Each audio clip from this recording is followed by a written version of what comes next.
You feel it already. The message you sent hours ago sits unanswered. The conversation that once flowed now arrives in fragments. Short replies, delayed responses, a subtle withdrawal you can't quite name. And the more distant they become, the more you think about them. You replay past conversations like forensic evidence.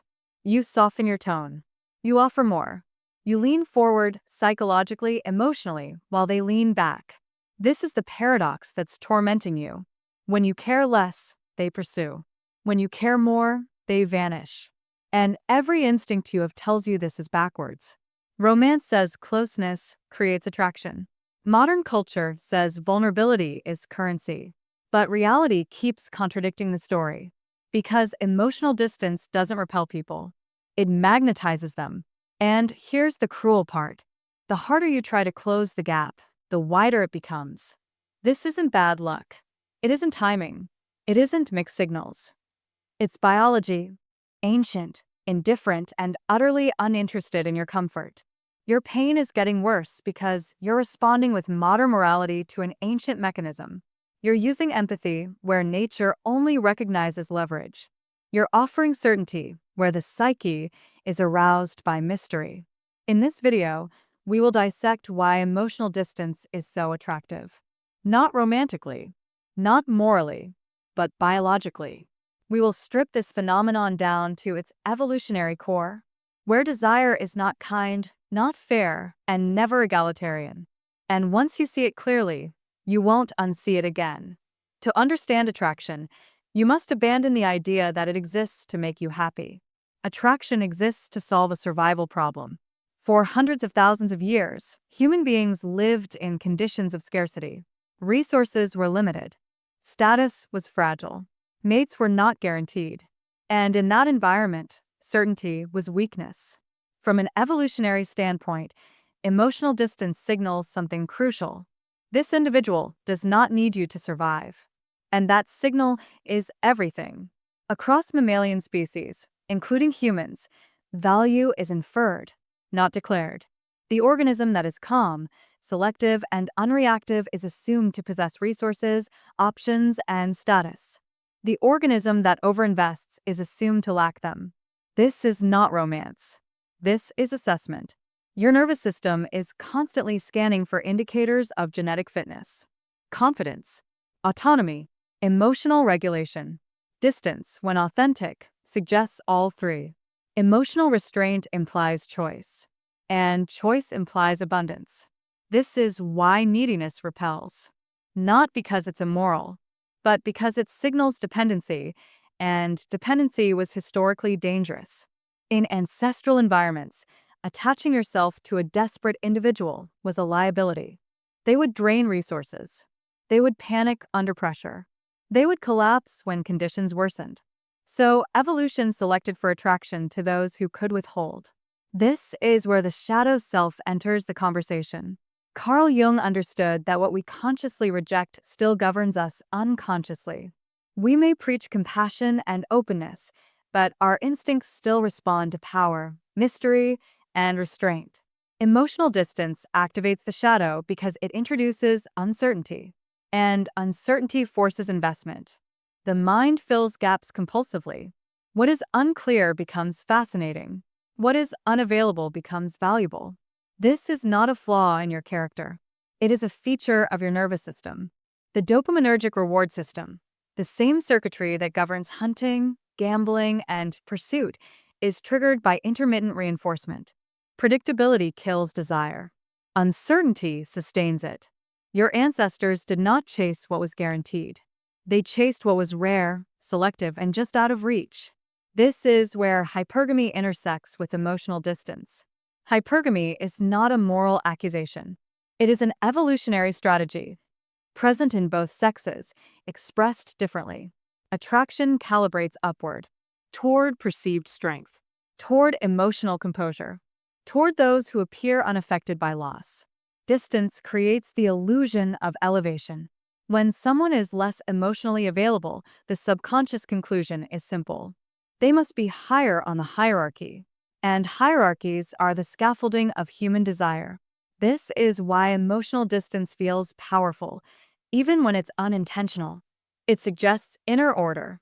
It implies self-sufficiency. It communicates, I am not governed by your approval. And that message is intoxicating. Because deep down, beneath culture and conscious ideals, attraction is not about being chosen. It is about choosing well. What once guided survival now sabotages meaning. The biological mechanism we've just dissected evolved in small tribes. Face-to-face interactions. Reputation anchored in long-term consequence. Distance was rare, and therefore informative. But the modern world has flooded the psyche with artificial distance. Endless options. Infinite comparisons. Disposable attention. Social media did not create this instinct. It industrialized it. In ancestral environments, emotional distance had cost. You risked losing the tribe. You risked isolation. So when someone withheld, it meant something. Today, distance is effortless. Silence requires no courage. Withdrawal costs nothing. And yet your nervous system reacts as if it does. Dating apps exploit this perfectly. They transform human beings into interchangeable stimuli, faces in a slot machine. Intermittent reinforcement at scale. A match appears, disappears, reappears. Your brain doesn't interpret this as rudeness.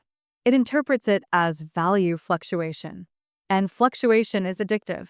This is the dark psychology of the modern condition. Platforms monetize uncertainty. They keep you suspended in anticipation, never fully rejected, never fully chosen. Just enough hope to stay invested. Just enough distance to keep you chasing. Corporate life mirrors this pattern. Ambiguous feedback. Delayed recognition. Unclear advancement paths. You are kept emotionally off balance because off balance people work harder. Seek approval more aggressively. Sacrifice themselves for the promise of future validation. This is not accidental. The same evolutionary circuitry that once helped you select competent allies is now hijacked by systems that benefit from your insecurity. And here's the trap. Once you become aware that emotional distance creates attraction, you are tempted to weaponize it, to withdraw deliberately, to withhold affection strategically, to play absence like a chess move. But this is where many people decay, because manufactured distance is not the same as grounded independence. The psyche can sense the difference. True emotional distance emerges from fullness, not manipulation.